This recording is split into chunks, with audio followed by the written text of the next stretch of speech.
Would you rather watch your mum and dad have every night for the rest of your life, or join in one time to make it stop and never have to watch it again? Taylor has finally broken silence. Dark humour के नाम पर समाज में गंदगी फैला रहे हैं। बहुत भद्दे तरीके से कुछ चीजों को कहा गया है।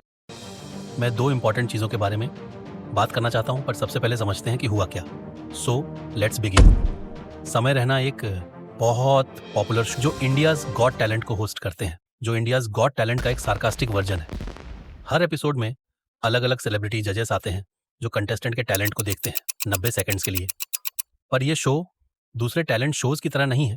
इसका इंस्पिरेशन एक अमेरिकन शो किल टोनी है, जबकि एंटरटेनमेंट कंटेस्टेंट के टैलेंट से ही नहीं बल्कि जजेस के रिएक्शन और उनके जोक्स से भी डिस्प्ले किया जाता है।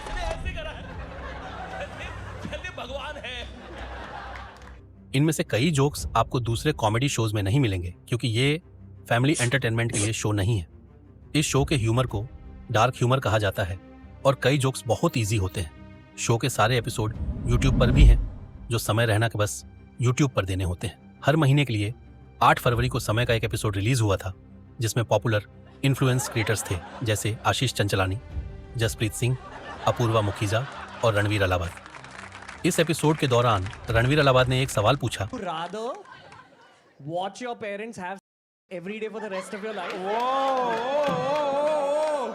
क्या हो गया रणवीर भाई को? or would you join in once and stop it forever? ये जोक ओरिजिनल भी ना हो, क्योंकि 2 हफ्ते पहले एक अमेरिकन क्लिप पूरी तरह वायरल हो गई थी।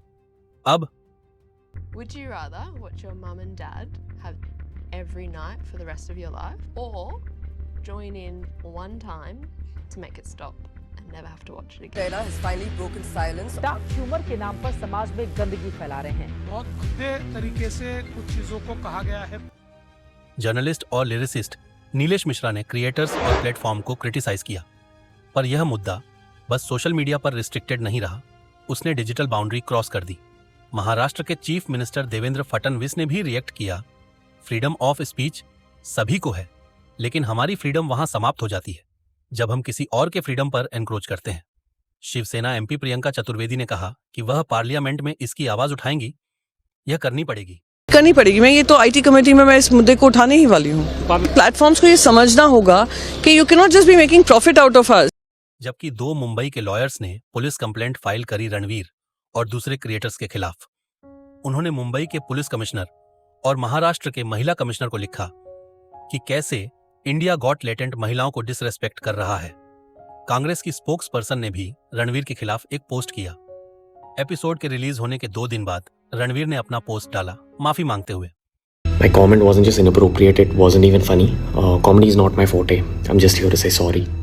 एक्स पर वह रणवीर और दूसरों के खिलाफ एक एफआईआर दर्ज कर रहे हैं। अभद्र चीजों को प्रमोट करने के लिए मेन स्ट्रीम मीडिया में फिर बवाल मच जाता है। दर्जा दिया गया, उनके बारे में ऐसी भद्दी, अश्लील, बेहुदी टिप्पणी की जाती है। Trying to endorse on this platform, madam, and you are talking about a daughter or son. और इसी कथित कॉमेडी शो में रणवीर ने ऐसी बातें कही जो शायद उनका पॉडकास्ट देखने वाले सुन ले तो हो सकता है कि उन्हें दिल का दौरा यानी हार्ट अटैक आ जाए। 11 फरवरी को बी प्राक ने अनाउंस किया कि उनका पॉडकास्ट होने वाला था रणवीर के साथ, जिसको वह कैंसिल कर रहे हैं। मैं यार एक पॉडकास्ट में जाने वाला था अभी, जो bear biceps, and we cancel that. क्यों? क्योंकि आपको पता है कि वो कैसी पैथेटिक थिंकिंग है। उसी दिन सेंट्रल गवर्नमेंट 2008 सेक्शन 60(9)(a) के तहत मुंबई का साइबर डिपार्टमेंट फिर एक केस रजिस्टर करता है और मांग करता है कि इंडियाज गॉट टैलेंट के सारे एपिसोड्स डिलीट हो जाने चाहिए। 11 फरवरी को मुंबई पुलिस की एक टीम रणवीर के घर के बाहर पहुंचती है। मुंबई पुलिस के एक ऑफिसर बोलते हैं कि 30 गेस्ट जो शो के सारे एपिसोड्स में आए, उनको समन किया जा रहा है। यह शो अब देश के पार्लियामेंट में डिस्कस होता है। 0R के दौरान शिवसेना के एमपी मांग करते हैं कि सोशल मीडिया कंटेंट को रेगुलेट करना चाहिए। और फिर national commission for women Ranveer, समय, अपूर्वा, जसप्रीत और आशीष को समन्स भेजता है। शो के प्रोड्यूसर्स तुषार और सौरभ को बोला जाता है कि 17 फरवरी को न्यू दिल्ली पहुंचना होगा नेशनल कमीशन फॉर वुमेन की इन्वेस्टिगेशन के लिए। इस दौरान टीवी चैनल 24 घंटे इस मुद्दे को ही कवर कर रहे हैं।